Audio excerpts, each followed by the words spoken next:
World report এবং US news এই দুইটি প্রতিষ্ঠান সাম্প্রতিক সময়ে সার্ভে করে কানাডার 10টি টপ 10 ট্যুরিজম স্পট সিলেক্ট করেছে।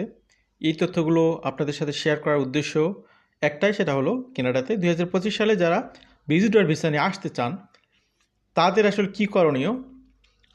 ম্যাক্সিমাম তো তারা দেখান যে তারা ট্যুরিজম পারপাসে আসবেন, অ্যাকচুয়ালি কোন প্লেসগুলো তারা ট্যুরিজম ভিজিটের জন্য ব্যবহার করবেন, এই তথ্যগুলো আপনাদেরকে ব্যাপকভাবে সহায়তা করবে, এটা আমরা বিশ্বাস করি।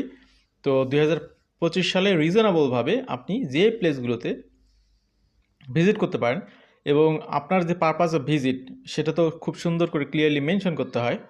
সেই পারপাস অফ ভিজিটের জায়গায় কোন কোন প্লেসগুলো আপনি ভিজিট করবেন, সেই প্লেসগুলোর বৈশিষ্ট্য কী, অ্যাট এ গ্যালেন্সে আপনি যদি বুঝতে চান, জানতে চান, তাহলে আজকের তথ্যগুলো আপনাকে সহযোগিতা করবে। হ্যালো বন্ধুরা, কানাডা এবং পৃথিবীর বিভিন্ন প্রান্ত থেকে যারা আজকের আলোচনা শুনছেন আবারও স্বাগত জানাচ্ছি। Canada's top 10 best places to visit in 2025। তো সাম্প্রতিক সময়ে ভিজিট ভিসার রিজেকশন রেশিওটাই বেশি, অ্যাপ্রুভাল রেশিও খুব কম। আমরা সঠিকভাবে বলতে পারতেছি না কবে নাগাদ এই রেশিওটি অনেক ইমপ্রুভ হবে। আশা করছি 2025 সালে ইনশাল্লাহ বিষয়টি ঠিক হয়ে যাবে, যেহেতু 24 সালে অনেক কম ভিসা দিয়েছে।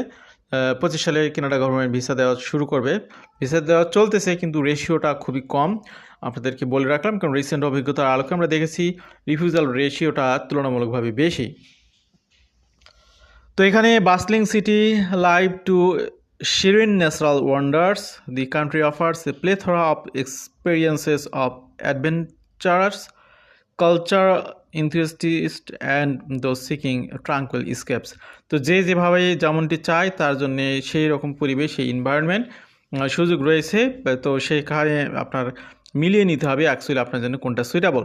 তো যেটা বলছিলাম, ইউএস এবং Canada report, US news and world report, তারাই মূলত তথ্যটা দিয়েছে। তারা একটি লিস্ট করেছে যেখানে বেস্ট প্লেসের তারা একটি তালিকা করেছে 2025 সালের জন্য, crafted thorough a detailed analysis of affordability, entertainment, hotel diversity, user votes, expert insights. তো অনেকগুলো বিষয় দিয়ে তারা সার্ভে করেছে, তার আলোকে মূলত টপ 10 তারা সাজিয়েছে।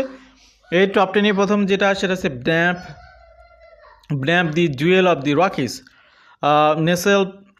Nestled in the heart of the Canadian Rockies, Banff is just a town but a gateway to some of the most spectacular natural scenes in North America. তো মূলত অ্যালবার্টা প্রভিন্সে এটির অবস্থান। The Alberta gem is where luxury meets wilderness. আপনি যদি